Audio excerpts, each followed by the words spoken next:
What is going on, guys? Gainz Gaming here, and today we have a very special surprise. We are being joined by our very own Shappy Gaming. Shappy, say what's up. What is up, Gainz Gang? Nice to see you all. You notice I finally came up with a name for you guys. It only took like 3 collabs. There we go. Yeah, so today we are talking about the new archers that are coming into game very, very soon. And we actually just did a stream on Shappy's channel. I'll link that right here so you guys can go check it out if you want. But we were talking about the different archer commanders that are coming in the game very, very soon, and actually doing some testing, some dueling, some rallying, garrisoning, all that kind of stuff. You can see that all on Shappy's channel. It was just about an hour, but you can fast forward and kind of watch whatever you'd like. But we are going to be debriefing that live stream because we just finished it now, and we are now talking about what this means for archers going forward. So to start, Shappy, I just want you to explain what exactly we did and what you think it means for archers moving forward. Yeah, so we started the stream. We were really looking at Chin, right? Because I think archers have had a rough go of it. They had this true damage thing with Shajar. It never really materialized into anything. And we wanted to see kind of, is Chin viable? Because when we've spoken about archers in the past, there are like very specific issues. They need full skill cycles to be able to be useful. They're the first to be targeted, and they need to be somewhat tanky, right? Those are always the big issues with archers. They're also slow, but that's not changing. And we paired him with YSG, we paired him with Zuge, we paired him with Herman, and we paired him with Shashar. Overall, we found a couple main things. You want Chin to be your primary. He works well with just about all of them, but the pairs that seemed to be the most valuable, at least to us when we were testing, was really you want Chin with Zuge, or you want Chin with YSG. Personally, I really like that YSG pairing, because if you do have him with YSG, then you can continue to run Zuge Liang with Herman, which I really like. If you're running 2 different archer marches, that just makes sense to me. Shajar was really good too. If you have her max, that's a great pair. It's a nice balance because you get that heal that keeps you in the field, and then you have like the instant proc-esque type damage that Chin does.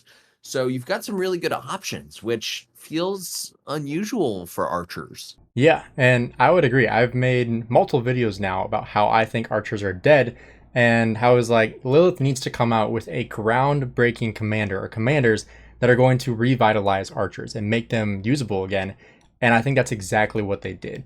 I made a video not too long ago saying that if archers don't have a meta changing commander come out next, nobody's going to be using them. So they absolutely need to take this time and take the advantage of making an archer that everyone's like, okay, I might actually need to use this commander. And seeing the pairing that we use, just like Shappy said, using YSG so you don't have to break up your Zuge and your Herman, I think that's huge. And if you're somebody that's running 2 archer pairs, I think that's a very viable situation you can run, which is actually bringing your YSG back into the mix using his museum buff to give you some extra defense, give you some extra skill damage as well. And the one really nice thing about Shi is that he gives you march speed. And that's exactly what we talk about what archers need the most, which is march speed, because you're not able to get in and out of a battle and you just get wrecked. So I think having the extra march speed is huge, and it's something that we've been looking for archers moving forward.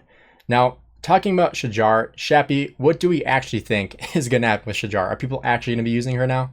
So I don't think so, right? I think at the end of the day, archers are still going to be the first targeted in a murder ball situation. And the problem with Shajar is she's not that tanky.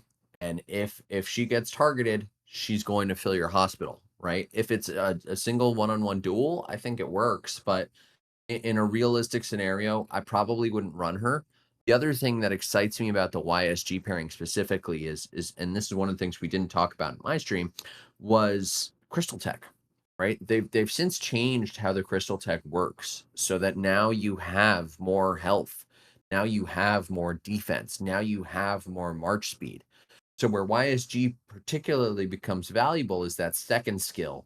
If you click on that, that's going to give you 100% archer attack bonus.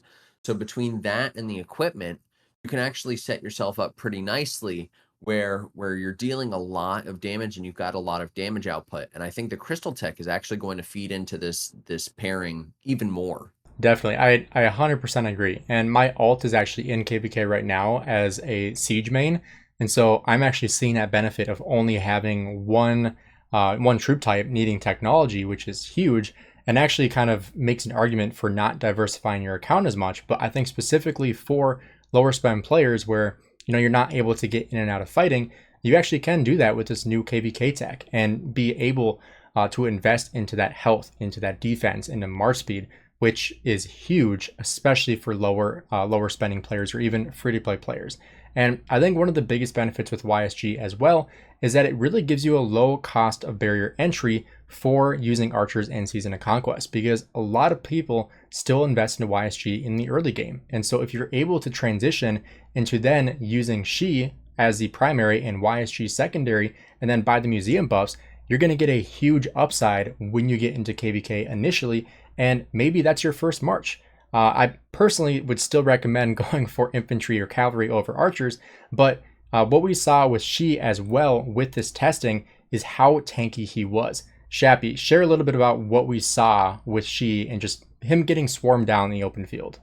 Oh yeah, I'll send you some screenshots too, so you can pop them up here. But it was seeing Chin get swarmed, and the way that he was able to take that was incredible. And again, going back to this crystal tech, that last skill on the crystal tech tree is going to reduce all damage taken. So if you've got that and you've got him, just to put it into perspective, guys, he had 400k troops and the attacking troops had 200k, and he lost, as to be expected, but all of them were in low yellows, which just like for an archer march is absolutely unheard of. We compared it to some of the other archer marches that exist today, and it was night and day. And additionally, we compared it to one of the tankiest marches in the entire game. We compared it to Attila Takeda, and it traded better than Attila Takeda being swarmed by 5 200k armies, which like I don't even know how to understand or comprehend how that's a possibility when you have one of the tankiest marches in the entire game that's its entire basis is counterattack damage and just not being swarmable, and it was better than the best or the former best swarmable pair in the entire game. And Shappy, you have a tilt cicada, so what was your reaction about that? You know, I think I said in the stream, I think this is a great thing for the free to plays. Like I love Attila Takeda, and the reason I love it is because you don't have to be that good to use it, right? You just throw some equipment on it, you run it into the field, and if you get swarmed, oh well, right? Typically, you still end up trading really well, and that's because of that normal attack damage bonus. It's because of the high defense that you get with this pair. So seeing something similar manifest with Chin YSG or Chin Zug is exciting. It gets me excited for archers because it's exactly what they needed. So and the splash damage. I mean, you deal damage to 6 targets at once with Chen, which is just absurd. I 100% agree, and I like you said, I think the free to play value is, especially when you're using him with YSG, is absolutely amazing, because the recommendation a lot of people give is still to max out YSG, and then if you want to change him with a swap event, you can do that, or you can continue using him. But having him available for chaining in the early game is huge. If you're a person that has that extra time, especially as a free-to-play player, you probably want to have that extra time available to start chaining with YSG in the early game, and then being able to still use him in Season of Conquest with a commander that's going to be extremely tanky in the open field, where there's not a whole lot of skill you need to have to use a commander that's super tanky and like gonna punish you if you swarm it, and then pair that with YSG with his insane AoE. Additionally, adding in that 50% skill damage, adding his museum buff for more skill damage and more defense, plus you have that extra march speed, like all around just a phenomenal way for free-to-play players and low spenders to start using archers. Now, next I want to transition into the rallying commander, and that is Shapur. So, Shappy, what were your initial thoughts on Shapur and what we're going to see moving forward in the rallying meta? So yeah, I was really surprised at the lack of a reaction with this guy, and I think it's just because his mechanics are not as sexy as what we see with Chin, but he's dealing 3,200 damage factor. right? That is unheard of. And yes, it's damage over time, but it's a rally commander, so it doesn't matter. And I knew as soon as I saw his kit, I was like, he is going to be meta because he directly counters Heraclius's shield mechanics. He directly counters Gorgo and Tokugawa's normal damage bonuses. So it was just I knew it, and I said it in my video, and everyone was like, "Nah, I don't know. We'll see." I feel bad because Subotai really didn't get that long of a run, but you know, this guy with Ash was just completely broken. It didn't matter what you threw it at. You could throw it at Archer Garrison, you could throw it at Infantry Garrison. It beat everything. And that was really, really exciting. Yeah, I think that was the biggest thing that I saw was that just, I mean, I'm looking at his skills right now, and it's just really crazy. We didn't expect it to do that well. I mean, at least I didn't. I didn't expect it to just wash everything we threw at it, but it really did. And again, I'll throw some screenshots from the stream here as well. But again, if you want to see this live, you can go to Shappy's channel and see all this real time. But it was honestly just insane how he was melting literally everything. There were some where the rally had almost 50% health remaining at the end of the rally, which is just unheard of. Now, obviously, with these duels, you're not getting reinforcements. If you have bastions, you're not including those, but those are really, situational because you're not always going to have the ability to fully fill one and continue reinforcing it. But just looking at just like a non-reinforced, just pure ability to take down a garrison, I think this is the new meta. And I think archers, they have been the meta up until recently. I mean, yes, you can still use them. You can use Ash and you can use Henry, and it's great, but it's super swarmable, and you absolutely need to swarm archer rallies. And I think that's going to be the case with Shapur as well. You need to swarm it, but he does have some punishment with that as well because he is going to boost his attack by, I believe, 30%, which isn't a small margin when you're swarming it. And on top of that, he's going to be boosting himself. You're going to be buffing him when you attack him. So he does kind of punish you a little bit when you swarm him, but I think he is a commander that you absolutely need to swarm in a rally situation. What are your thoughts, Shappy? Yeah, I mean, I think you have to.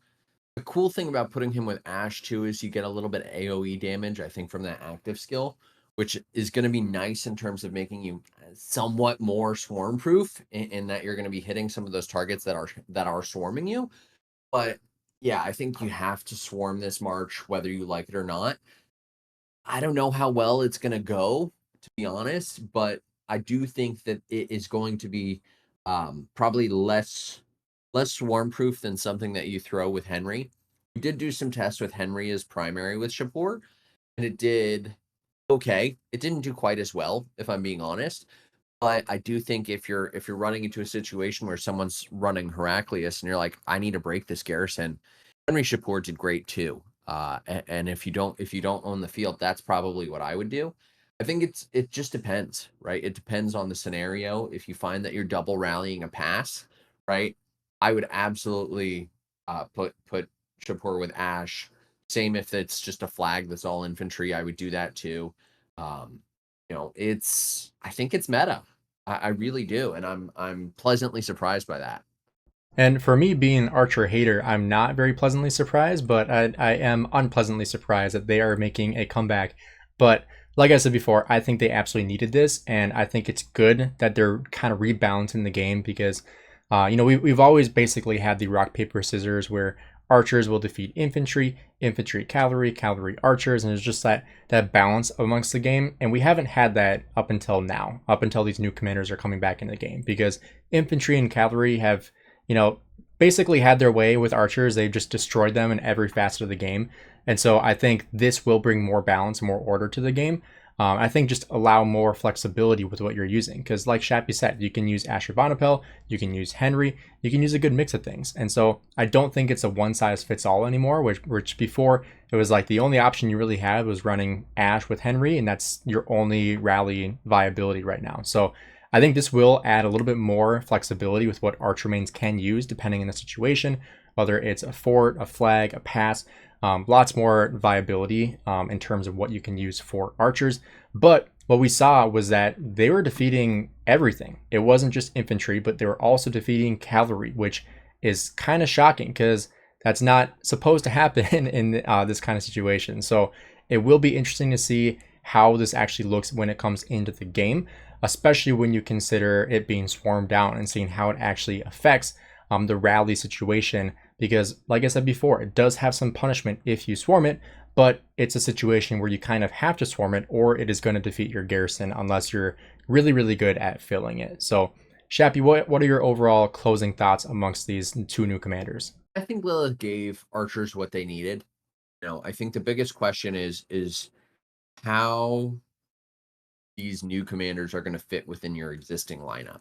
Like, that's what I'm looking at. For me, I'm running one archer march, and I have Zuge Herman right now. Am I going to bench Herman and run Chin with Zuge? Maybe. I like the instant proc. I don't think that my Zuge Herman has been doing particularly well. I think that's the question that a lot of people are going to be asking is what should they what does this mean for their 5 March setup? And Gainz, I would even challenge you. What do you think you're going to do?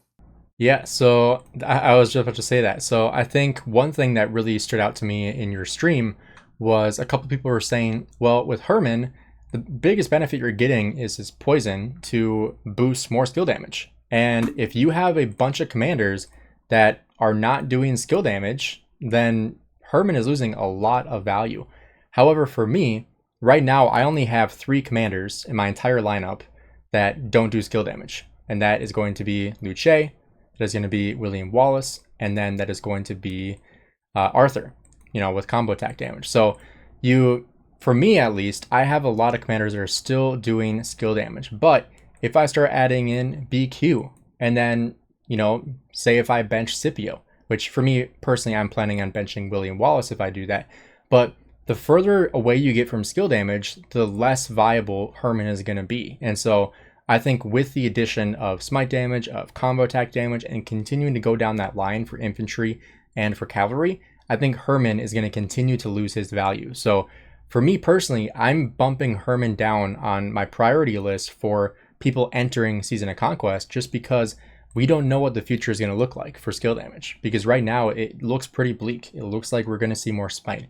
We're going to see more combo attack damage. And so over time, that poison effect from Herman is doing less and less damage for you. And so for me, like Herman, much less of a priority, but I still think he is a good commander and I am still personally going to plan on using him. I don't think that, for me at least, with one Archer March, if I were to continue to make my second one, then I might consider investing into She.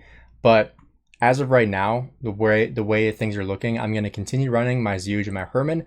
But if I do invest into She, I'm 100% going to pair him with my YSG. Boudica will be permanently benched. She already is benched, but will be permanently benched. And I will use him with my YSG and then keep my Zeuge and my Herman together. That's personally what my plan would be if I were to run that 6th March with my archers. But as you all know, I did invest into a Siege March, which was a very, very expensive investment for me running this gear. So we'll see what I can do in the future when it comes to my archers. But Shappy, are you planning on running another Archer Marcher anytime soon? So I might bench Herman.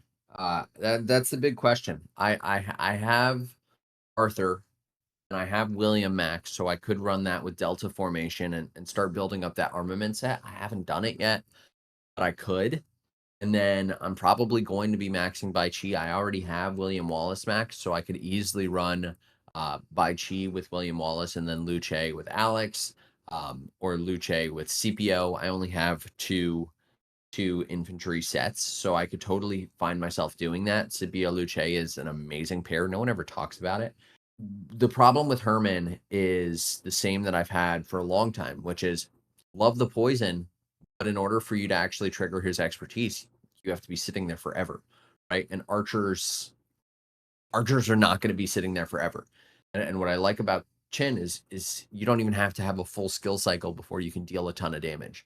So I may actually rotate Chin in and max by Chi, and I'm just going to have to figure out what the heck I do with my lineup.